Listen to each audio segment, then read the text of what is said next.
Hi guys, welcome to coding Utsav. ಈ ವಿಡಿಯೋದಲ್ಲಿ ನಾವು ಈವೆಂಟ್ ಬಬ್ಲಿಂಗ್ ಬಗ್ಗೆ ಕಲಿತಾ ಹೋಗ್ತೀವಿ.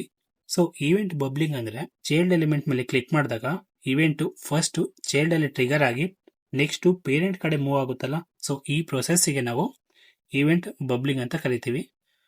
ಸೊ ಸಿಂಪಲ್ ಆಗಿ ಹೇಳ್ಬೇಕಂದ್ರೆ ಚೈಲ್ಡ್ ಇಂದ ಪೇರೆಂಟ್ ಕಡೆಗೆ ಈವೆಂಟ್ ಬಬಲ್ ಆಗುತ್ತೆ. So that's why the name is event bubbling. Okay, ಇವಾಗ ಪೇರೆಂಟ್ ಮತ್ತೆ ಚೈಲ್ಡ್ ತಗೊಂಡು ನೋಡೋಣ. ಸೊ ಚೈಲ್ಡ್ ಬಂದು ಇವು 3 ಚೈಲ್ಡ್ ಇದೆಯಲ್ಲ, ಸೊ ಅದ್ರ ಪೇರೆಂಟ್ ಬಂದು UL, ಚೈಲ್ಡ್ ಬಂದು LI.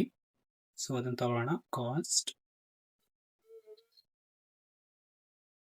ಒಂದು ವೇರಿಯೇಬಲ್ಗೆ ಕಾನ್ಸ್ಟ್ ಲೀಸ್ಟ್ ಅಂತ ಹಾಕೊಂಡು document dot query selector. So ನಾವು ತಗೋತಾ ಇರೋದು ಕ್ಲಾಸ್ ನೇಮ್, ಸೊ ಅದಕ್ಕೆ ಡಾಟ್ ಯೂಸ್ ಮಾಡಬೇಕು.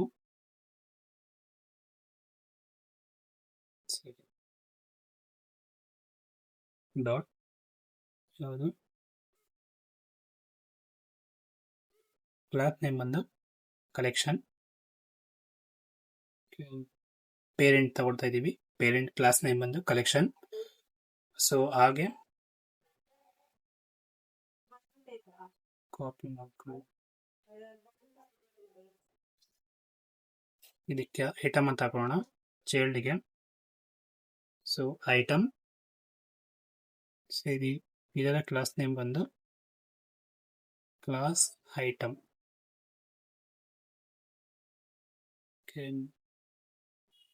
Class item. ಸೊ ಇವಾಗ ಇದಕ್ಕೆ ಒಂದು ಕ್ಲಿಕ್ ಇವೆಂಟ್ ಬರೆಯೋಣ. Just list dot add event listener. So click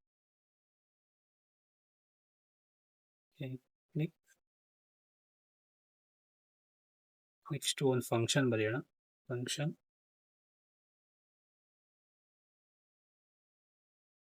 function ಅಲ್ಲಿ ಕನ್ಸೋಲ್ ಮಾಡೋಣ. ಕನ್ಸೋಲ್ ಡಾಟ್ ಲಾಗ್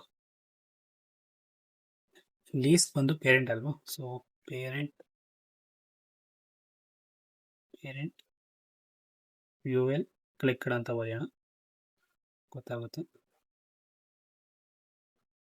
ಸ್ಟ್ರಿಂಗ್ ಹಾಕಿಲ್ಲ.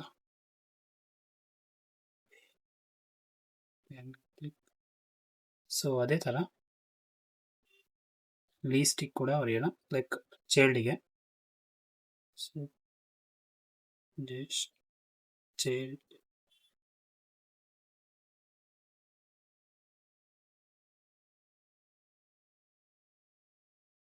ಸೈಡ್ ಬಂದು LI. ಸೊ ಈಗ ಯಾವ್ದಾರ ಒಂದು ಚೈಲ್ಡ್ ಎಲಿಮೆಂಟ್ ನ ಕ್ಲಿಕ್ ಮಾಡಿದ್ರೆ ಪೇರೆಂಟ್ ಕೂಡ ಪ್ರಿಂಟ್ ಆಗುತ್ತೆ. ಸೊ ಅದನ್ನ ನಾವು ಈವೆಂಟ್ ಬಬ್ಲಿಂಗ್ ಅಂತ ಕರಿತೀವಿ. ಜಸ್ಟ್ ಲರ್ನ್ HTML ಅಂತ ಕ್ಲಿಕ್ ಮಾಡಿದ್ರೆ ಚೈಲ್ಡ್ ಮತ್ತೆ ಪೇರೆಂಟ್ ಎರಡು ಕೂಡ ಪ್ರಿಂಟ್ ಆಗುತ್ತೆ. ಫಸ್ಟ್ ಚೈಲ್ಡ್ ಇವೆಂಟ್ ಟ್ರಿಗರ್ ಆಗಿ ನೆಕ್ಸ್ಟ್ ಪೇರೆಂಟ್ ಕಡೆಗೆ ಮೂವ್ ಆಗುತ್ತೆ. ಸೊ ಅದನ್ನೇ ನಾವು ಈವೆಂಟ್ ಬಬ್ಲಿಂಗ್ ಅಂತ ಕರಿತೀವಿ. ಸೊ ಈ ಈವೆಂಟ್ ಬಬ್ಲಿಂಗ್ ನ ಸ್ಟಾಪ್ ಮಾಡ್ಬೇಕಂದ್ರೆ ಅದಕ್ಕೊಂದು ಸ್ಟಾಪ್ ಪ್ರೊಪಗೇಷನ್ ಅಂತ ಇದೆ, ಅದನ್ನ ಯೂಸ್ ಮಾಡಬೇಕು. Just item dot add event listener, just click. So click ಒಂದು ಫಂಕ್ಷನ್ ಬರೀತೀನಿ. ಫಂಕ್ಷನ್ ಒಳಗೆ ಒಂದು ಪ್ಯಾರಾಮೀಟರ್ E ಅಂತ ಹಾಕೊಂಡು, E ಅಂದ್ರೆ ಆಬ್ಜೆಕ್ಟ್, E ಅಂದ್ರೆ ಈವೆಂಟ್ ಆಬ್ಜೆಕ್ಟ್. ಸೊ ಕನ್ಸೋಲ್ ಅಲ್ಲಿ ಒಂದು ಟೆಕ್ಸ್ಟ್ ಬರ್ಕೊಂತೀನಿ. ಡಾಟ್ ಏನಂತ ಬರೆಯೋಣ, ಚೈಲ್ಡ್ LL ಕ್ಲಿಕ್ಡ್ ಅಂತ.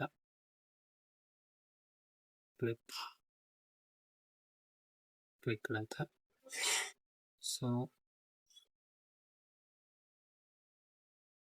ಹೀಗೆ ನಾವು ಸ್ಟಾಪ್ ಪ್ರೊಪಗೇಷನ್ ಹಾಕಿದ್ರೆ, ಇವಾಗ ಕ್ಲಿಕ್ ಮಾಡಿದ್ರೆ ಪೇರೆಂಟ್ ಕ್ಲಿಕ್ ಆಗಲ್ಲ, ಸ್ಟಾಪ್ ಆಗಿರುತ್ತೆ. ಸೊ ಓಕೆನಾ. ಸೊ ನಾವು ಬಬಲಿಂಗ್ ನ ಸ್ಟಾಪ್ ಮಾಡ್ಬೇಕಂದ್ರೆ ಸ್ಟಾಪ್ ಪ್ರೊಪಗೇಷನ್ ಯೂಸ್ ಮಾಡ್ಬೋದು. ಸೊ ಗೈಸ್, ಇದು event bubbling. So event bubbling concept ಸ್ವಲ್ಪ ಕನ್ಫ್ಯೂಸ್ ಆಗಿರುತ್ತೆ. ಸೊ ಒಂದೇ ಸರಿ ಕಲಿಯಕ್ಕಾಗಲ್ಲ, ಪ್ರಾಜೆಕ್ಟ್ ಮಾಡಿಕೊಂಡು ಅಥವಾ ಮುಂದೆ ಪ್ರಾಕ್ಟೀಸ್ ಮಾಡಿಕೊಂಡು ಕಲೀರಿ, ಓಕೆನಾ. ಇದು ಸ್ವಲ್ಪ ಕನ್ಫ್ಯೂಸಿಂಗ್ ಟಾಪಿಕ್. ಜಸ್ಟ್ ಇವಾಗ ಸಿಂಪಲ್ ಆಗಿ ತಿಳ್ಕೊಳ್ಳಿ. ಚೈಲ್ಡ್ ಇವೆಂಟ್ ಫಸ್ಟ್ ಟ್ರಿಗರ್ ಆಗಿ ಪೇರೆಂಟ್ ಕಡೆಗೆ ಮೂವ್ ಆಗುತ್ತೆ. ಸೊ ಅದನ್ನು ಬಬ್ಲಿಂಗ್ ಅಂತ ಕರಿತೀವಿ. ಸೊ ಅದನ್ನು ಸ್ಟಾಪ್ ಮಾಡೋಕ್ಕೆ ಸ್ಟಾಪ್ ಪ್ರೊಪಗೇಷನ್ನ ಯೂಸ್ ಮಾಡ್ತೀವಿ. ಓಕೆ, ಇದನ್ನು ಪ್ರಾಕ್ಟೀಸ್ ಮಾಡಿ. ನೆಕ್ಸ್ಟ್ ವೀಡಿಯೋದಲ್ಲಿ ಸಿಗೋಣ. Thank you.